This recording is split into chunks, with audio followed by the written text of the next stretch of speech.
545-9950. If y'all want to jump on the radio, should have plenty of time for calls this hour. We got had about an hour of the president earlier in the show. I'll review some of that here in just a minute. First up, though, Lonnie's Furniture Company, man, John and Reggie and that whole team. Here's a little story from the weekend. You know, we had all those winds last night, and I've got some cheaper sort of disposable chairs, outdoor chairs around a little fire pit area. It's kind of off in the woods. And then I've got these heavier chairs that I bought from John like over 6 years ago. And so my other chairs just got flipped all over the place.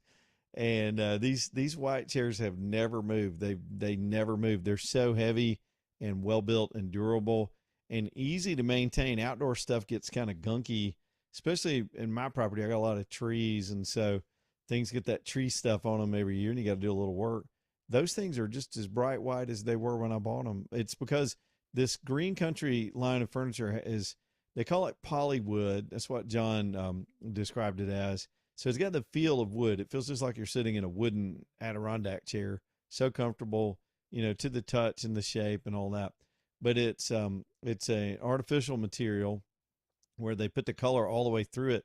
So it's not going to chip, it's not going to peel, it's not going to crack and get splinters in your butt over the years like a wooden chair would look. But it's got the same beauty and feel, and just so well built that, I mean, this thing could probably sit there for 100 years.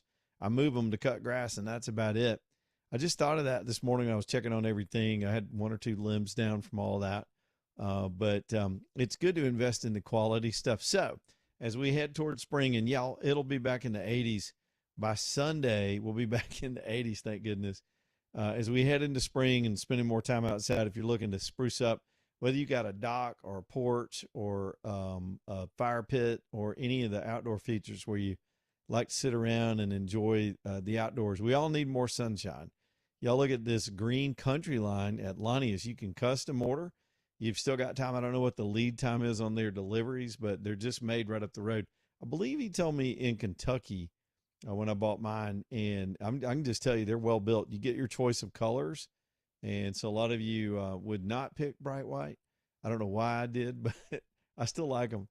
But yeah, they've got some beautiful colors, and you can get it in any style you want. Let them show you that stuff and everything else at Lonnie's Furniture Company, right there off exit 280. And I do say it that way on purpose because I don't want y'all to get confused with Highway 280.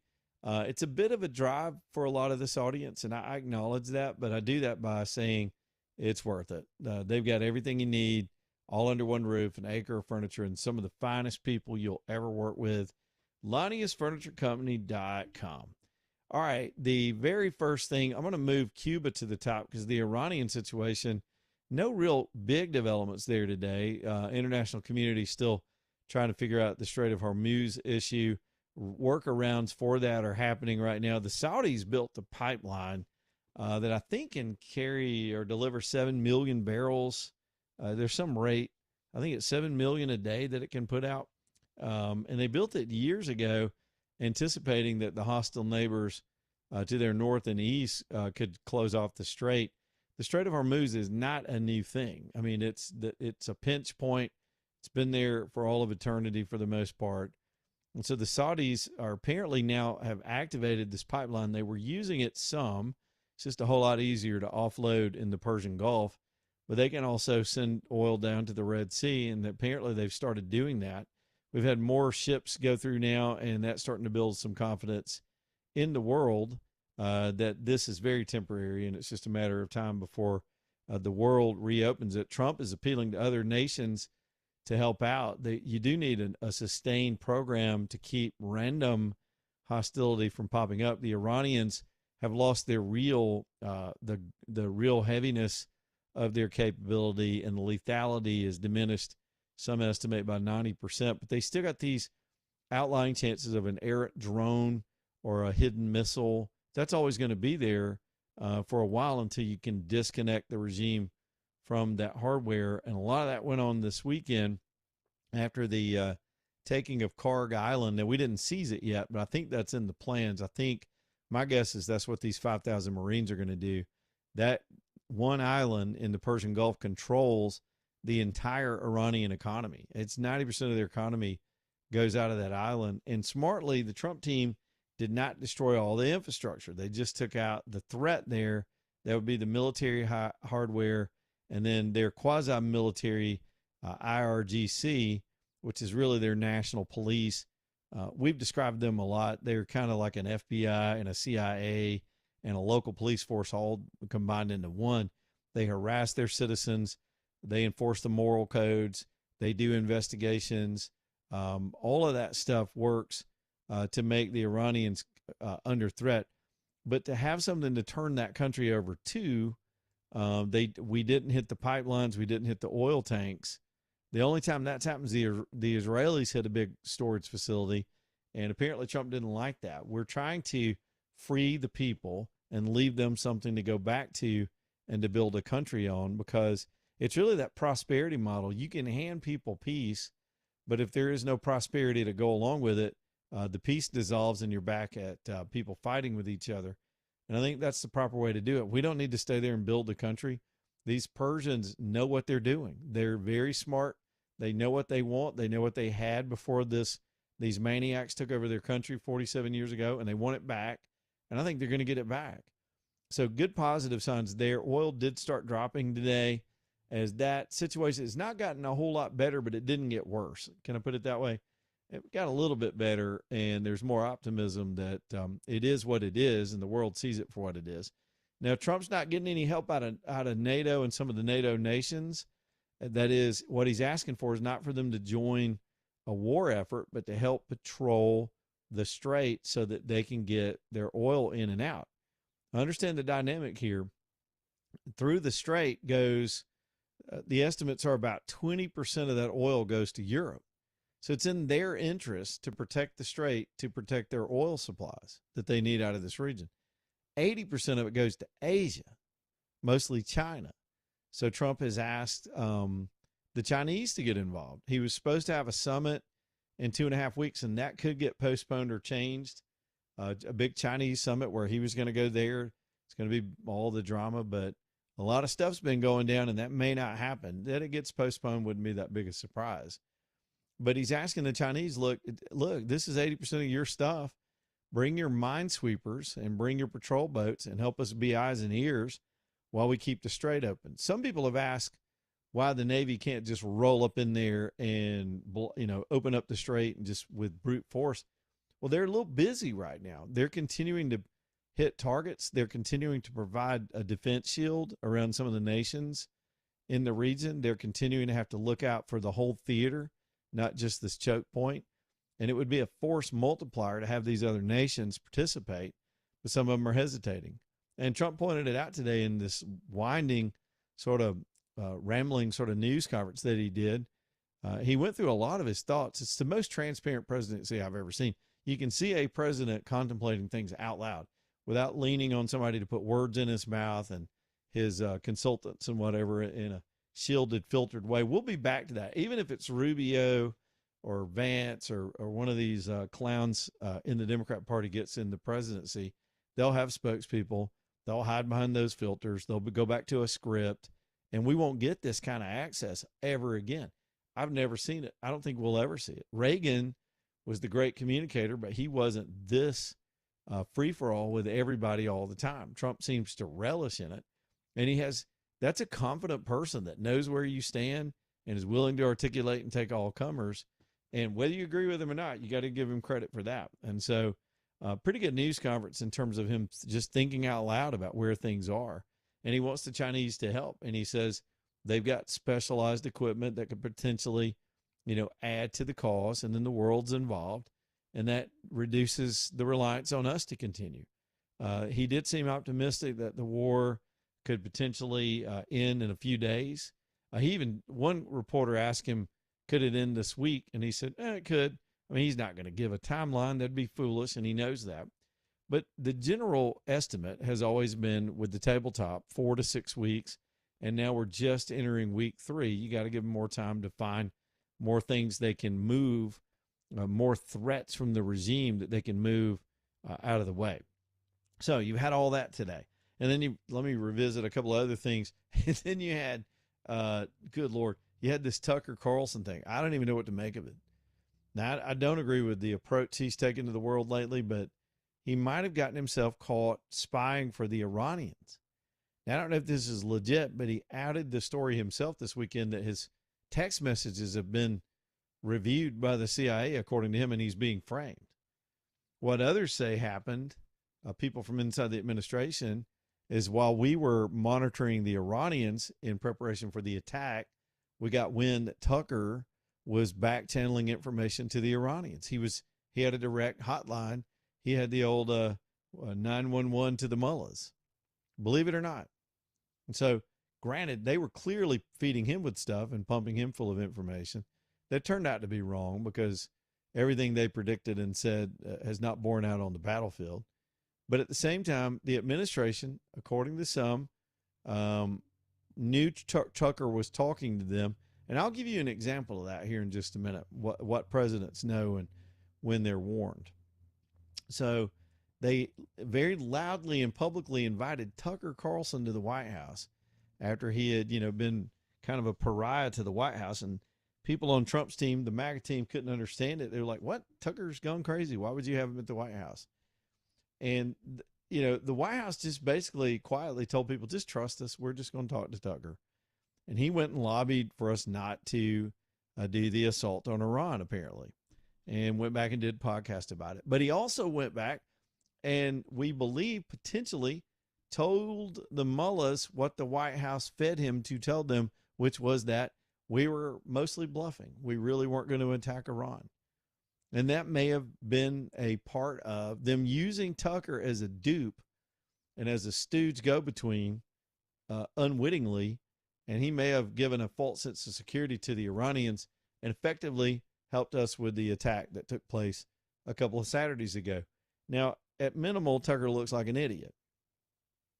I'm not saying he's an idiot. I've always found him to be a pretty smart and thoughtful guy, but he has caught himself up. I think his ego's gotten ahead of him, and he got himself caught into something thinking he was more important than he is as far as foreign policy. And they used him. They used that relationship, they being the White House, that Tucker built with his friends in Iran. And now he looks foolish and could potentially be facing espionage or FARA charges. FARA is the Foreign Agent Registration Act. That is, if you're lobbying for a foreign government, which apparently he was doing in the White House, you got to register yourself that way with the government. And we've had plenty of people get charged with that over the years. I think Steve Bannon was charged with that at one point.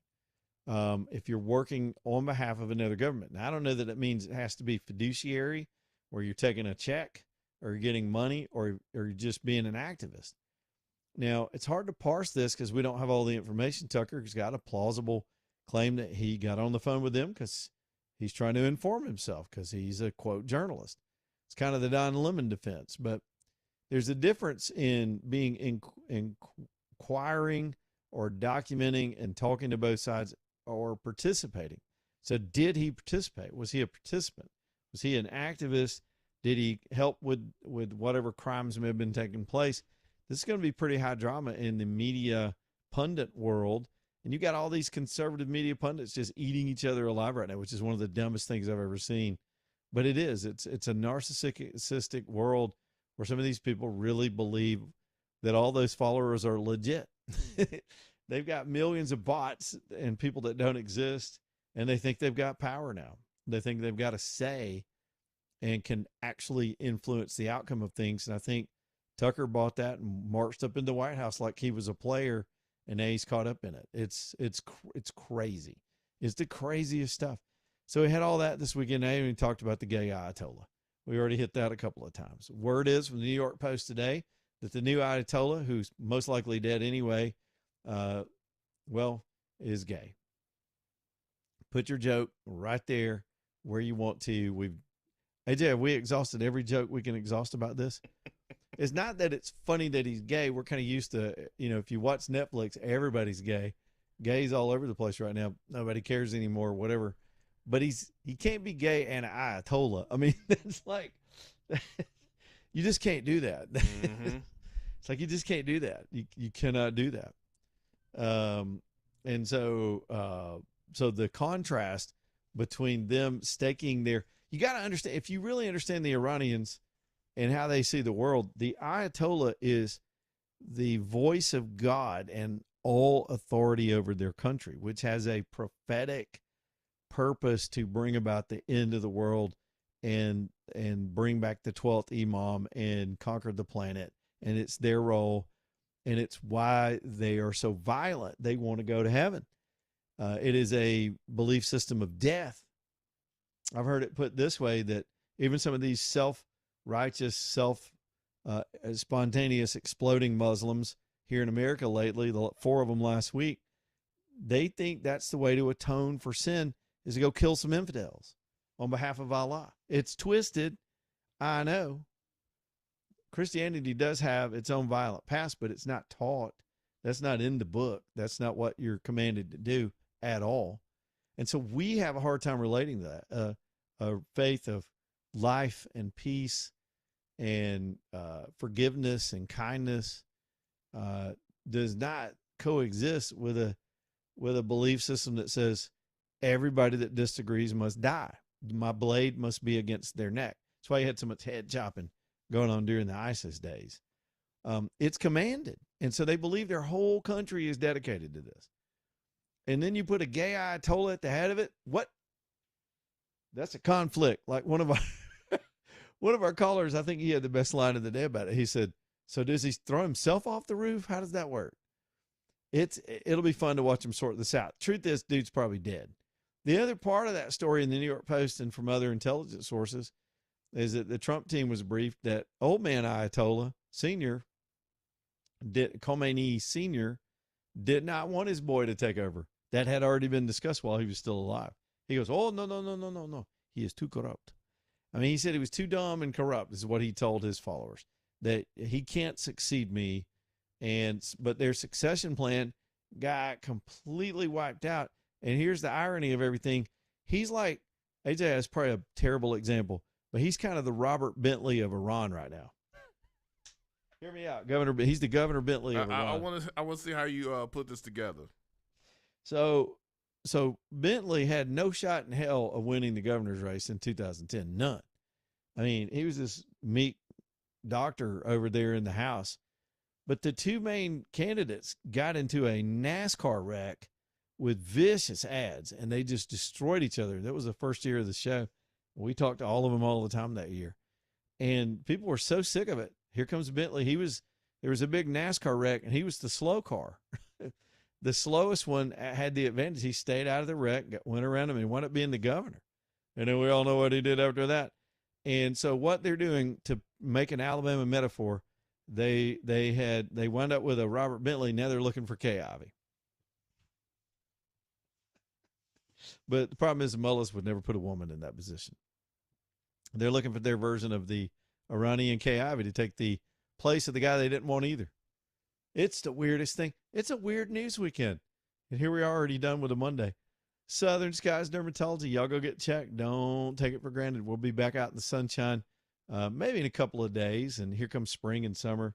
Let them check you for skin cancer. I told some of their backstory earlier when we were talking about Cuba and how that practice was founded. But I really do believe in them. In fact, I'm going to go back and have them remove something that they found before that was completely benign, but kind of bugs me. And I said, sure, let's just get that done. They'll handle stuff like that for you. But their specialty is skin cancer, finding it, removing it, and treating you so you don't die. Let me be real. Melanoma is deadly, and early detection can completely rid you of it. But you got to go. You got to make the appointment, or it just doesn't count. If you go in there too late, it's too late. It's true. Southern Skies Dermatology. Y'all go see them. Get the appointment. Thank me later. SouthernSkiesDermatology.com.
Man, it's tax season. We're right here in the middle of it. Some of you already done it. Some of you are dreading it for different reasons. The compliance alone is just a big pain in the butt. But the bigger reason could be you're going to owe a bunch of money and you know you can't pay it. Before you make a miscalculation or a mistake, sit down with Perry Cronin at Axiom Tax Resolution Group. His practice is dedicated to helping people unwind big old debts with the IRS, whether you actually owe it or they think you owe it, or it's past years, especially that's come back to haunt you. He'll help you get settled. He is a complete pro. There's no one in this country, and I can say this, no one understands the tax code better than Perry. So we're lucky to have him as a true expert here in Birmingham with this focus in his practice. So y'all reach out to him and let him negotiate for you, get you settled down, get that amount reduced, maybe even get you in a payback plan or get it eliminated altogether. All those are possible depending on your situation. Perry knows the law. He knows who to talk to, how to talk to him, and how to get you some sleep again in your life without worrying about a big fat tax bill. It's Axiom Tax Resolution Group, 205tax.com, 205tax.com. Quick break, back in a minute. Y'all hang in there. Leland Live.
All right, till 5:35, Leland Live, Talking 995. My man Thomas is over here on the hotline. He was off last week. His team was still working, but Thomas wasn't able to join us. Good to have you back, Thomas. I hope your time down was relaxing. What's going on with you today? It was fantastic. It was had a great week. Actually, I was gone for our office. It was one of the top 10 offices in our company in the country. So our company has like 75 offices across the country, and we were, I think, number 7 in the country. So Okay. we were on our President's Club trip. So it was fantastic. We were super excited about that, and got to go to Cabo. So it was awesome. So it was very relaxing. Never been there before, so it was a wonderful trip. So man, I appreciate you guys holding it down for us while we were gone. But Yeah, man, while we were gone, business kept moving forward, and man, did it. So we have already pre-approved as many people this month, and then we were busy last month, but just to tell you how busy we are right now, we have as many pre-approvals already halfway through this month and as we did all of last month. So Oh, wow. we Okay. are, it is the housing market we are so busy right now. It is incredible. So man, and that's what we've been talking about. I mean, the housing market is starting to heat up now in the springtime, and people are getting out looking. Even though we narrowly averted a snowpocalypse again of 2026. You know, the middle of the day that it blizzard that we narrowly averted this afternoon, but man, it is the housing market is starting to heat up, and we have been pre-approving tons of people. We've got lots of programs available. If you haven't saved enough funds, man, we've got bond money, and we've got 100% financing available. So give us a call today. Let us get you pre-qualified. We're available, and to sit and talk with you and figure out how we can get you into a new home this spring. 205-859-8859 or savewithstockton.com. SaveWithStockton.com. Thank you, Thomas. Good to talk to you today, Yes, sir. my friend. All right, man. Here's Thomas tonight. Y'all reach out to him if you just want to.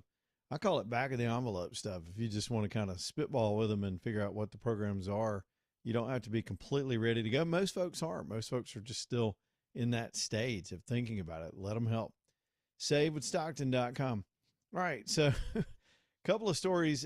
Somebody asked me, "Aren't you going to talk about the Alabama basketball thing?" I didn't even know what was going on. I had to look it up. This, we're not a sports show, but this is interesting.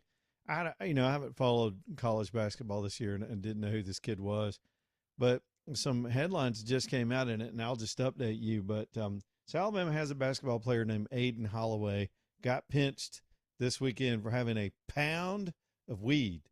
Have y'all ever seen a pound of weed? AJ, I would ask you that, but I'm afraid you wouldn't want to answer. Why would I know the answer to that? I don't know, but I've been on some police raids and stuff, so I've seen them. Then pull you should know the answer. Don't. Yes, I do know the answer, and not that I haven't been around casual weed in my life, but you ever seen it bundle up in a? I mean, it's kind of fluffy. It takes a lot. Hey, I'm gonna take your word on this one. Look, if it's in consumable form, it's not wrapped in those tight Mexican bundles, and the cops go find it. It is a big old thing of weed, man. It makes a visual impression when somebody has can demonstrate it that way. In other words, I remember going to this thing one time where they showed 5 pounds of human fat. They had this big tube thing, this big lumpy tube, and they were trying to make a point of, how much is 5 pounds of fat on your body to make an impression on you of when it spreads out. That's how you get fat. That's a lot of material. So a pound of weed, man, I'm not saying this kid was a dealer, but so the story goes, he gets pinched, gets arrested, some narcotics raid over in West Alabama. And so he gets arrested. I think it's going to wind up being a Class C. There was also stuff like not putting on a tax stamp, which is one of the ways they get you when you're holding. But then there was an announcement that the coach, Alabama's basketball coach, was going to play this kid anyway. They're about to go to the NCAA tournament. big to get in. I'm an Auburn fan, so I understand how big that is. Apparently, Auburn has given up on football and now basketball as well. I'm going to look for like a lesbian slap fighting team and start yelling War Eagle. I got to find something to pull for over there.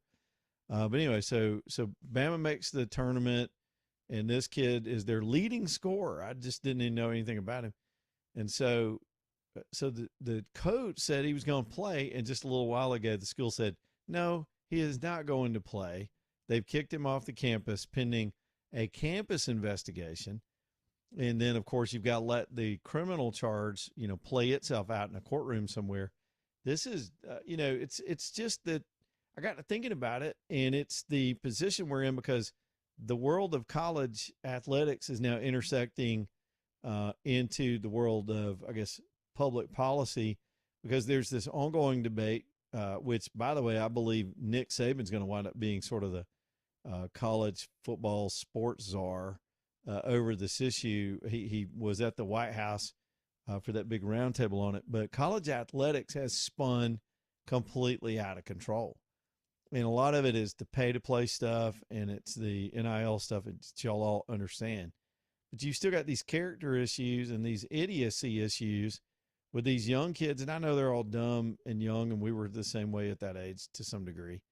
This dude is in the driver's seat of his life. He's got a shot at really if he's the leading scorer going into NCAA, he's going to be on national television, and he still can't. Apparently, he was telling authorities over there he was just holding it. That's the oldest excuse. And the coach bought it and said, oh, he was just holding it.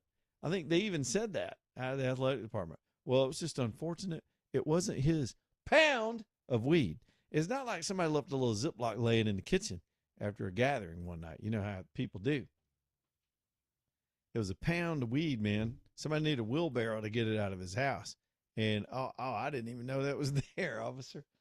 So we'll let them sort it out. The bottom line is coaches nowadays got to deal. In that case, they've had to deal. Remember, somebody got shot. Some basketball players were involved in that a few years ago. I can't even remember what all that was about. So you got a lot of stuff going on in college sports right now, and I can't imagine being a coach trying to manage all this stuff. They've gone soft on them, and I think part of that is, and I hear we got this promo running with Andrew and Damian talking about players being soft nowadays because they get their feelings hurt, they just transfer. And I remember those. If you're a freshman or sophomore, you didn't expect to start or maybe even play. You got to earn your keep and be loyal to the team and get your shot, and all that's out the window. So these kids now are so flighty, and coaches are making these big salaries depending on them.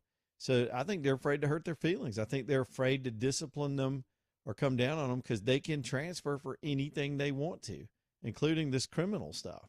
So it is fascinating. I hope they get it sorted out. I don't know anything. I don't know enough about how college basketball is going this year to know if this guy's critical or not. They could probably still do well without him in the early rounds. And that's the whole thing about the NCAA tournament is, it's that Cinderella thing. So I guess all that's about to start up. When does March Madness start, AJ? Do you know?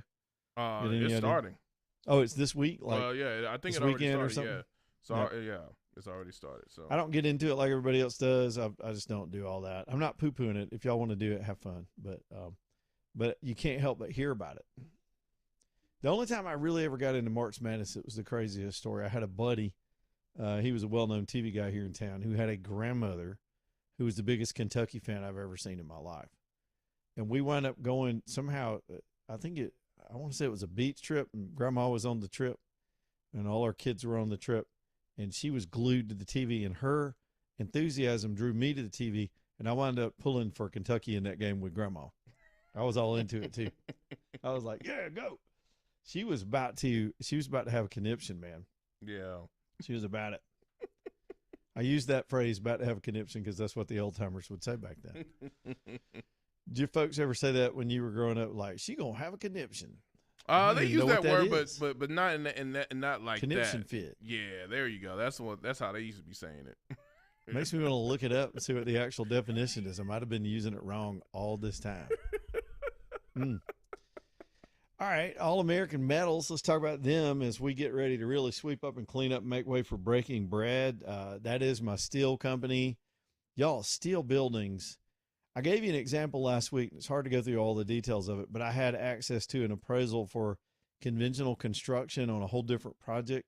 And I just did some quick math on the per square foot cost of what stick built stuff costs now versus what steel is now. And it is incredibly affordable for the durability you get. Last night we had those storms blow through. I didn't think twice about my building. It is strong. It's built right. And yours will be the same way if you're ready to expand or grow on your property, whether it's a residential application like a pole barn, or you're doing something bigger. You've got a big commercial warehouse. All American Metals can handle all of it. The other good thing about steel is the affordability, but it's also the speed with which it goes vertical. In business, time is money. And if you need warehouse space this year, what you're going to find there is, one, they'll design your plans for you. These are engineered, stamped plans that you can use for all of the stuff you need in the early process. But when it's ready to be delivered, they control the whole process. They make all the components in their factories to fit your project that they designed, put it on their trucks and get it to your site. Their turnaround is way faster than some of the big corporate entities. Their design work is custom. Their prices are better. And you'll find that they can help you also line up a contract if you don't have that ready and get that thing out of the ground. Time is money. Get that building upright and vertical, because there's other stuff you got to do after it's up. You want to do plumbing and electrical and fitting out your building. But All American Metals, I would have saved a lot of money and a lot of headaches if I'd known they were over there in Bessemer and Hueytown and just leaned on them for my project. My project, was 5 or 6 years ago. I didn't even know they were there. Some of you may not know they're there. If you've got a building, whether even residential red iron or any of that stuff, this is your company. 2 generations of steel men walking that steel since the 1960s with their own factories and control of all the production. That's how you do it. It's All American Metals, aa-metal.com if you want to check them out online, aa-metal.com.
Man, I thought I was done telling y'all you could go do the cold weather window test, but here we are again in the 20s tonight. Y'all can do this tonight if you've got single pane windows on your house. It's just a little way to in a very unsophisticated way to know how drafty your house is. Go stand next to your windows. Just kind of walk next to your windows, if especially on bare skin. I'm not saying do it naked. Your neighbors may be looking. But stand there, and if you feel it feels colder by the windows, you're losing money. It's just a fact. It's the laws of thermodynamics. It's you got leakage, and your heating system tonight is trying to keep up. Now, the same thing applies in the summer months. You can't feel it as well. You're just kind of muggy and miserable. And the house just feels like that, a little bit stifling, and you keep cranking that thermostat down to try to make yourself comfortable. And your system is sitting out there working overtime to meet your demands, and really it's your windows that are the problem the whole time. Let's get those fixed. EcoView Windows, a superior company with the best products in the world, the best installers. How do you know that? Because we'll meet them and see how they stand behind what they do. From the installation itself, they got warranties to cover their products after they've left your house. And then, of course, they've got this 35% guarantee. That's just pretty amazing that they believe they can save you 35% on your heating and cooling over the course of the next 12 months. You go through all 4 seasons, add up all your bills, take 35%, and that's what they can save you year after year after year. That means there's quite a payback in it, not to mention there could be, for next year's filing, some tax benefits to adding these features to your home. Check with your CPA, or they might be able to give you some guidance at EcoView. It's ecoviewwindows.com, ecoviewwindows.com. Man, it's funny. I was just talking about the size of a pound of weed. AJ and I were talking during the break. It's a little history. When Mexico first got involved in the, moving drugs across the southern border, they just had a bunch of weed farmers. It's really how Pablo Escobar and others eventually got involved in the drug trade. The Colombians had cocaine, and they didn't want to mess with each other. They can grow the plants there in that atmosphere and in that climate. Mexico was pretty good for weed growing, so they would have people just on foot put this stuff on bales to make backpacks and walk across the border. But you can't get a whole lot of money compared to cocaine and other drugs out of a bale of weed. And so over time, they realized they didn't need to be in the weed business and growing and cultivating it. They needed to be, plus Americans could grow their own, and some states started liberalizing the weed laws. They were really a trucking company. They were a logistics operation. They could move freight. And in that, it was cocaine was a lot more effective. The Colombians, while they were good at growing it and producing it at will in factories down in Colombia in terms of cocaine, they didn't want to have to go through Mexican territory to do the deliveries themselves. They found every way they could to get it in here, but the Mexicans wound up being good logistics partners. So that's how this whole pipeline started. Cocaine is much smaller, much more profitable per ounce, per container. You can stuff millions of cocaine in a suitcase as compared to all those trips you'd have to make that much money on marijuana. But I don't know why I just thought about that, studying that history of how they evolved business-wise. It was a business decision in the size of that weed. I tell you what it tells me. There used to be laws in Alabama that if it was over a certain amount, and I don't know what those amounts are anymore because so much is changing, you'd automatically get charged for distribution because you have enough that's well beyond personal use. And the assumption under the law is that you're distributing. And I noticed this player wasn't charged with that. So maybe he was holding for somebody that was doing that, or maybe he just likes to have some extra. Like when you go to Costco to buy toilet paper and you buy a whole buggy full and you really just need 1 or 2 rolls. Sometimes you got to supersize, and maybe he went to Costco and get the weed. I don't know. So anyway, there's that story. A couple other loose things I haven't gotten to. The airline CEOs have now gotten together and written a letter to the Democrats to get them to knock it off. They're screwing up everything. It's been a month. We got government employees that have not been paid in a month, processing people through those airports. It's pure misery out there. And then you add this weather that we just had shutting down flights all over the country. And the CEOs have about had enough. it's going to wind up, even though you and I, some of us aren't standing in those lines and paying for those flights, I believe that these costs will get tacked on to future tickets down the road. It's just economics. So that was in the news today. And one note about Susie Wiles. She is Trump's chief of staff, probably one of the most powerful women in Washington, if not the most powerful woman in Washington right now. Not many, I think she's the first female chief, and very well respected all over that town on all sides. But today Trump announced he was at a Kennedy Center board meeting and announced that, and they created a place for her next to him, but she has come down with breast cancer. But she's going to attack it and treat it and do it immediately, and they hope it's not too disruptive to her career, her life, and the White House, but it's a tough road. So immediately an outpouring from people all over Washington, prayers for her, a very high profile, important person in Washington, but very human like the rest of us.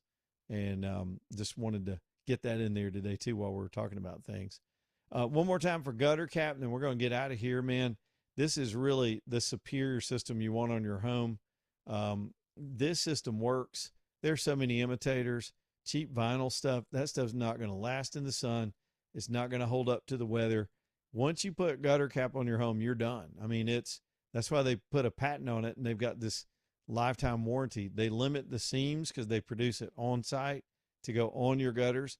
And before they do all that, they straighten and clean your gutters and get it all good. Well, rainy season's on the way. Storm season's on the way. Right now, Gutter Cap's got 45% off their retail price. Take advantage of it. Let them do all the work and get those gutters protected. That protects your foundation and the rest of your house as well. This is the company to trust.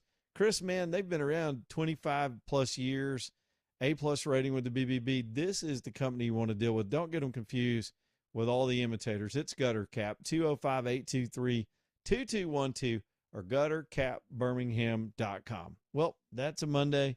I will see y'all tomorrow. Stay tuned for our friends at Breaking Bread. AJ Will says it's been 7 years. Yes. Breaking Bread. 7 years. 7 wonderful years, man. That's great, man. Can't believe it.